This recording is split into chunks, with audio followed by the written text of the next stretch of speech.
The 5th chapter of Pirkei Avot begins with that the world was created by Asora Mamorot. By 10 utterances did God create the world. And what does it teach us that God created the world with 10 utterances? To tell you that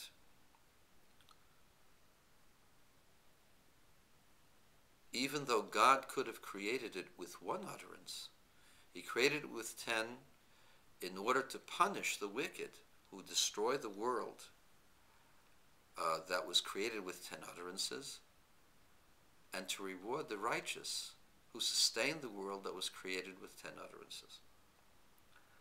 This is a very difficult Mishnah to understand. If God can create with 1 statement, why is it necessary to make 10 statements? And if God wishes to reward or punish, God could do so with 1 statement as well as 10 statements. What is the significance of the 10 statements through which the world was created? So let me tell you my thought on this.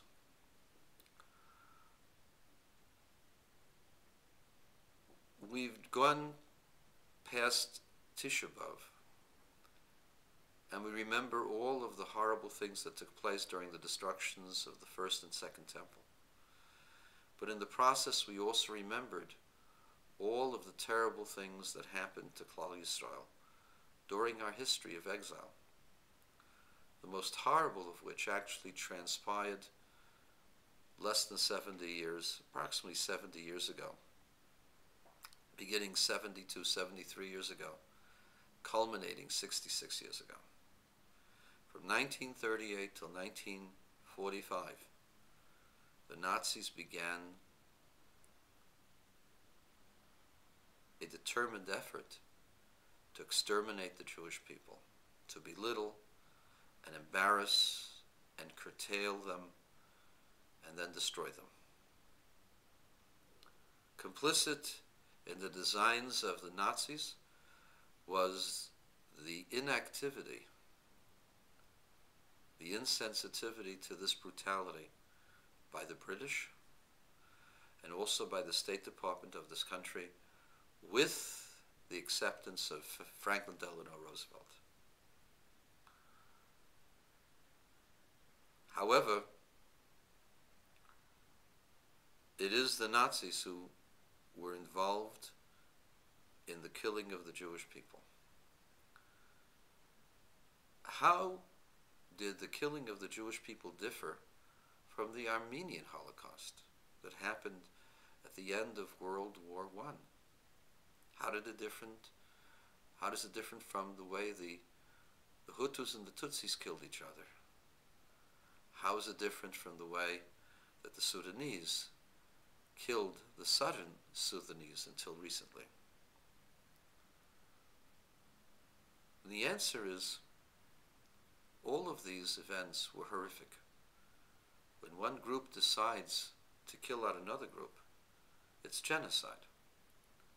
The difference between the way the Holocaust was done and the genocide in Sudan, the genocide in other parts of Africa, the genocide in Cambodia, the genocide of Armenia, the difference is the details. When you have a bunch of vicious people with guns or with machetes killing other people, it's vicious, it's horrible. But they just do it. They just do something evil and vicious. And they do so at the spur of the moment. To be cold and calculated in how you murder other people, and you do so with technology, with efficiency,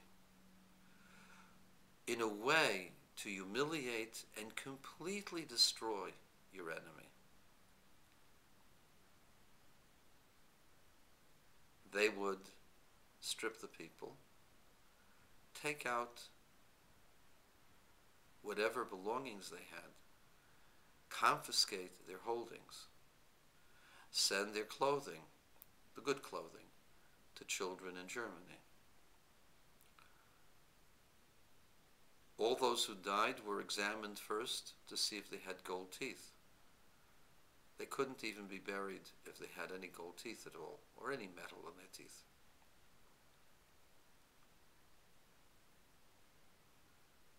Even after they were killed and the bodies turned to ash, whatever they could use from those bodies was utilized. Boxes of fat from the crematorias found their way into Germany.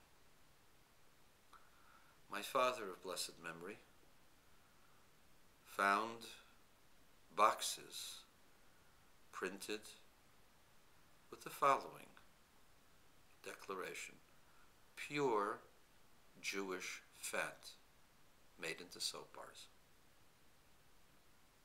Let me repeat that. Pure Jewish fat.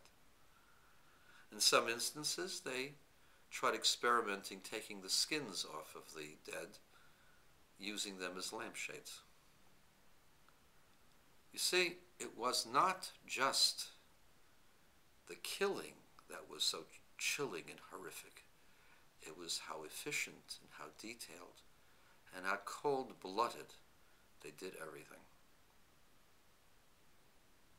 They made modern-day bunkers with modern-day delivery systems, with modern-day observation posts. In fact, they could watch as the hundreds in the crematoria, in the gas chamber, died and expired.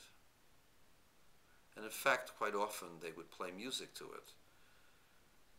And the legend has it that they would also excite themselves sexually while they were doing this. Am I getting my point across? It's not just what you do, but it's the details as to how you do it that shows the depth of the depravity of the evil. Had God created the world with one statement, it would have created a quantitatively different world, a world of singularity. You did a good thing, you were good. You did a bad thing, you were bad. It wasn't necessary to test the person out in detail. But by having 10 utterances, and the utterances having many details, and details to details, the opportunity for a person to change their ways, the opportunity of a person to embellish how he did certain things, was given to man. And therefore, the level of depravity of the murderers of the Holocaust is far worse than anything that we've seen in the last 100 years. Because those people killed one act, evil act, but it was one evil act. Here there was a whole set of details, exacting it, taking away the humanity of the people. Everything was organized, put into efficient systems, an efficient method of transporting the Jews, an efficient psychological method of freaking them out so that they went willingly to the railroad cars and were so debilitated that they had no power to resist when they came off. They were half dead already. Everything was done with precision and exactitude. That is why the punishment for the Nazis is far worse than the punishment for the Turks or the Sudanese or for the other African tribes. And that is why also the righteous, who have many opportunities to change their ways, or many opportunities to embellish the good and to enhance the good, to show their love for God in the good. For you see, love of something is expressed in the details. How much you love someone isn't the size of the stone, but how you give that stone to your beloved. What kind of preparations you have. Everything else, the ambience, everything is important. It isn't just a single act.